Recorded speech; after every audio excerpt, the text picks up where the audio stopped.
Ad-din hospital Dhaka রাজধানীর ভিতরে একটা, অর্থাৎ স্বল্প মূল্যে খুব ভালো মানের একটা সেবার জায়গা।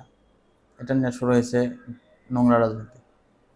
তো হসপিটাল যেখানে, সেখানে মৃত্যু হবেই যে কোনো মানুষের, এটা স্বাভাবিক। যদিও আমরা কিছু সময়ের জন্য মানতে পারি না এটা, তবে আসলে আল্লাহ যার যেখানে মৃত্যু লিখে রাখছে ওটা অভাবে হবেই, এটা সত্য। তবে এটা নর্মাল করার কিছু নাই। আর যে ঘটনাটা ঘটছে এটা অব্যবস্থাপনার জন্য, হয়তো এটার কোনো পক্ষে যাওয়ার কোনো সুযোগ নেই। এটা নিতান্তই অপরাধ। এই অপরাধে তবে এটা মাফ করা উচিত। সেটার কি আছে, আইন আছে দেশের প্রচলিত। তবে আমার মনে হইতেছে ওইখানের উপরে যতটুকু আইন, তার সাথে আইনের অপব্যবহারটা বেশি করার চেষ্টা করা হইতেছে, পায়তারা করা হইতেছে। কারণ হইতেছে ওইখানে স্বল্প খরচে ঢাকার ভিতরে একটা ভালো সেবা পাওয়া যায়। এটা মধ্যবিত্ত বা বাংলাদেশের প্রেক্ষাপটে অনেক মানুষের জন্য উপকারের জায়গা। সেই সাথে যে সিজারগুলো হয় বা অপারেশনগুলো হয় নারীদের ক্ষেত্রে, পর্দার একটা ব্যবস্থা আছে। এটা অবশ্য আমার বাংলাদেশের প্রেক্ষাপটে তো বড় ধরনের চুলকানি। কারণ অন্যান্য বড় বড় হসপিটাল তারা বিল রাখে 1.5-2 লক্ষ 5 লক্ষ টাকা, আর সেখানে যদি 50,000 1 লক্ষ টাকায় এখানে ওই অপারেশনটা সম্ভব করা যায়, তাহলে তো সাধারণ মানুষের উপকার হইলেও ওই অন্যান্য হসপিটাল কর্তৃপক্ষের জন্য তো গাত্রদাহ। আবার সেই সাথে যারা নাস্তিক সেকুলার শাহবাগীরা আছে, তারা তো মহিলাদের পর্দার ব্যাপারে এতটা খেয়াল তাদের নাই।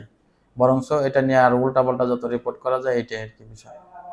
তবে যে ক্ষতিটা হয়েছে সেই ক্ষতির আলোকে ওখানে মামলা মোকদ্দমা বা আইনের এতে পত্র পত্রিকা যতটুকু দেখলাম 80 লক্ষ টাকা করে এক একজনকে দেওয়ার জন্য হয়েছে, বা যারা কর্মকর্তা আছে তাদের জন্য বরখাস্ত বা যে শাস্তিটা করছে ওইটা ঠিক আছে। তাছাড়া তো ওই হসপিটালটাকে একবার ফাঁসি দিয়ে মাইরা ফেলাই দেওয়ার আমার মনে হয় এটা ঠিক হবো না। যে ওই মালিককে ধরে মনে করেন যে ফাঁসি দেন, মানা গেছে এটার পক্ষে না। তবে এটা যদি চিন্তা করা যায় তাহলে বাংলাদেশে সরকারি হাসপাতালে প্রতিনিয়তই মানুষ মারা যাইতেছে, প্রতিদিনই যাচ্ছে আর কি, প্রত্যেকটা জেলায় জেলায় আমার মনে হয় এরকম। তো তাহলে সেই অনুপাতে পাতে তো সরকারি দায়িত্ব আছে সরকার প্রধান, তাহলে সেই অনুযায়ী তাহলে সরকার প্রধানের কি ফাঁসি হবো নাকি?